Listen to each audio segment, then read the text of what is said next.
And furthermore, here is looking at you, kid.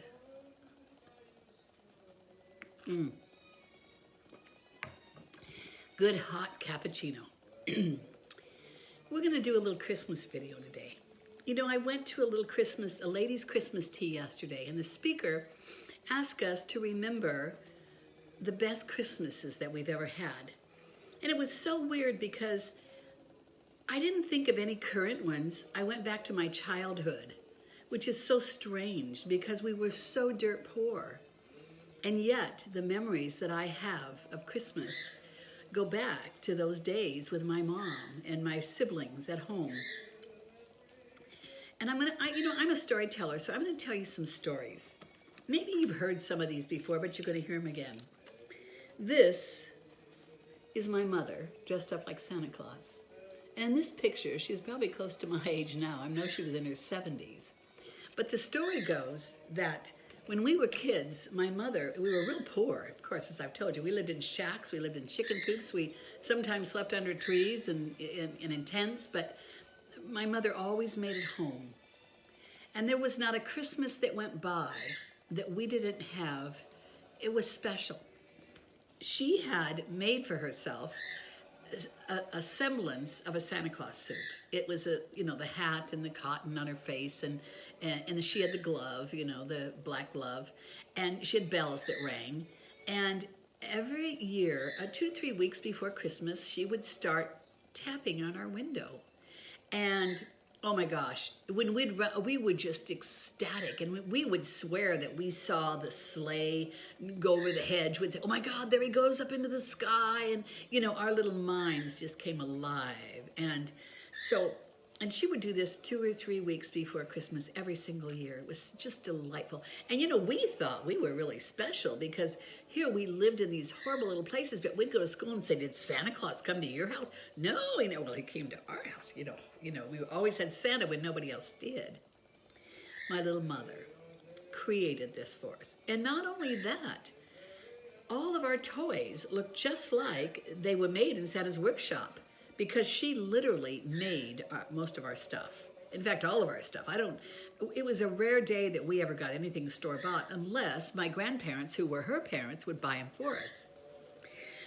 But some of the things that I recall were, she made these big dolls for my sister and I, rag dolls, and the clothes that the dolls had on were very familiar because they were made out of stuff that we'd seen before, her old dresses or our old dresses, and then mine had brown hair with brown embroidered eyes. She would embroider the eyes, and Bobby's were blue with blonde hair. I was dark haired and brown eyed. Bobby was blue eyes and blonde hair. And the dolls they were as big as we were. They had big arms dangling, these made out of rags, and we loved them. And so that was one of the Christmases I recall. And then another one I remember, one year I wanted this layette. And a layette was a doll baby that you could feed with a bottle and it would wet its diaper, and it had all the stuff to go with it, the hats and all that. Well, of course, Mother couldn't afford that. So she found these little rubber dolls that when you fed them with a little bottle, with water, you'd squeeze it into it, and then you'd squeeze their bodies, they would pee, And so she got those, but that was just the least of it because she crocheted little jackets that matched them, and mine were all pink and Bobby's were all blue, and she did the little bonnets to match, and she cut out little pieces of towel, small ones, and she made little hand towels and face cloths and towels, and she crocheted around the edges so they had a little border of lace. Of course, mine was all in pink and Bobby's was all in blue. And then she took little bars of soap that she would carve out of her homemade lye soap, little small ones, and she would write soap across the front. And so she had these little layettes. And then somehow she mounted them on a board, a piece of cardboard. And when we woke up on Christmas morning, there under the tree was our little layette. And it was beautiful. And I was always content and happy with whatever she chose to do. And I can remember she had got herself a little jigsaw. And she made the boys, they wanted BB guns. So she made these guns. She used that jigsaw to form a gun, and then she took some kind of rubber band and clothespins, and she made it so that it would would shoot stuff. Anyway, I don't know how she did it, but she always managed to prepare something for our Christmas. And one year I recall that we lived in Cabazon, and my dad was caddying for Bob Hope at the time in Palm Springs, which was probably 30 miles away, 25, 30 miles. And we lived in Cabazon because it was real cheap to live there when we were with my dad one time. And so we were out in the middle of the desert in Cabazon. I mean, even today, if you go through Cabazon, it's just a hole in the road, a little stop in the road, a bump in the road, really. And we were out there, and it was Christmas time, and we had no Christmas tree. So my mother goes out into the desert, and she gets a big tumbleweed, and she brings that tumbleweed in the house, and doggone, we decorated it. Not with Christmas tree decorations, we didn't have that, but we did, like in those days, they would have these little rings that you'd put the key on and open a can like this, and you'd take this piece of metal, and then if you pulled it out like this, it made like a little swirly thing, and we would hang that on the tree. And then just a popcorn, we made popcorn and strung it, and then my mother used to do this cute thing.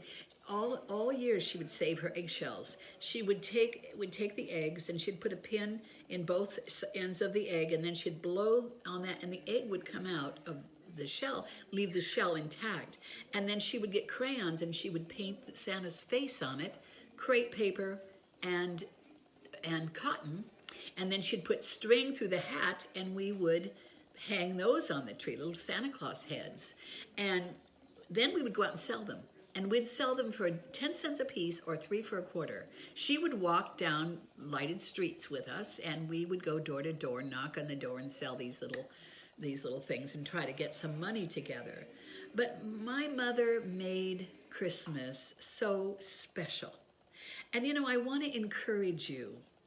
You don't have to have a lot of money. But I never did the memorable Christmases for my children that my mother did for us. They say that, how did it go? I got this once, and now I'm going to miss it again. Need is the mother of invention. Yeah, that's it. Okay, so need is the mother of invention. My mother did all that because she needed to do it. She didn't have any other means to take care of these 4 little children that believed in Santa Claus with all their hearts.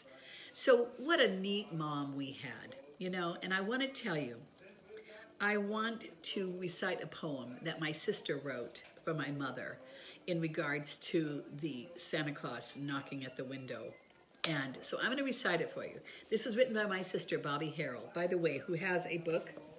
This is her book, Blinds, Patches, and Twine by Bobby Hagar Harrell. Now, this book sells for $15, and it's not a thick book, as you can see, but oh my gosh, you guys. You want to know some of the Hagar memoirs? Get this book. It's on Amazon. You can also private message me or let me know on the bottom of this, and I can send it to you. $15, Blinds, Patches, and Twine by Bobby Hagar Harrell. And, I would just be amiss if I didn't tell you to do mine at the same time. I mean, you all know about mine, Hidden Treasures in Secret Places, but I love this. And this book is dedicated to my mother because she taught us how to find those hidden treasures that were in secret places, places you least expected, like a tumbleweed decorated, for instance. That was a hidden treasure in a secret place, and it was beautiful. And Mother was so good at that. So I dedicated that book to her. And mine is also on Amazon, Velma Hagar, Hidden Treasures in Secret Places, or private message me. I'm talking fast because I'm running this longer than I wanted to. But this is a Christmas one, so what the hey? See my Christmas tree in the background? Pretty, huh? Okay, the poem. My sister wrote this to my mother, and it's so beautiful. There we'd sit, the 4 of us, all playing with our jacks, when suddenly a jolly face was tapping at our glass. The whiskers, hat, and round red cheeks all made the trick complete.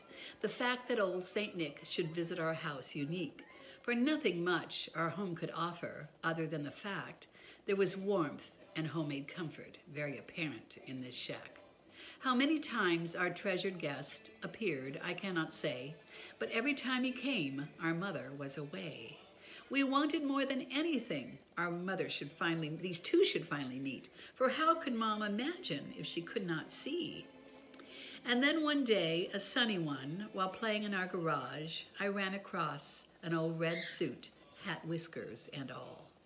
There I stood, a sickened sight, to realize all in time the prize we all had treasured was just our mother's size. Now the years, they roll on by, now and then replaying all the thoughts of childhood that made our world worth staying. This central figure comes to mind more than any other, the perfect memories created by our dear, sweet, perfect mother. Is that gorgeous? That was written by my sister, Bobby Hagar Harrell, and her book is full of other poems equally as nice. And, you know, she's the real poet in our family. I know I write poetry for all the people that I love on their birthday, but she's the real poet. Anyway, I wanted to wish you guys a Merry Christmas. And I wanted to tell you that no matter how much money you have, do something special for your family, for your children and your grandchildren. Make memories like my mother made for us. I just can't tell you how much I appreciate those years that my mother... I'm 77, and yet you ask me today to remember the best Christmas, and I'll tell you, it was a year when we didn't have any money, and when Santa came knocking on our window, and when we had a tumbleweed decorated in our house, or we were selling eggs going down the street made up to look like Santa Claus. Those were the years. Those were the years. A true Christmas to remember. This is Velma Hagar. This is pretty serious. And until next time, I'm bidding you a blessed day, and I'm wishing you a Merry, Merry Christmas.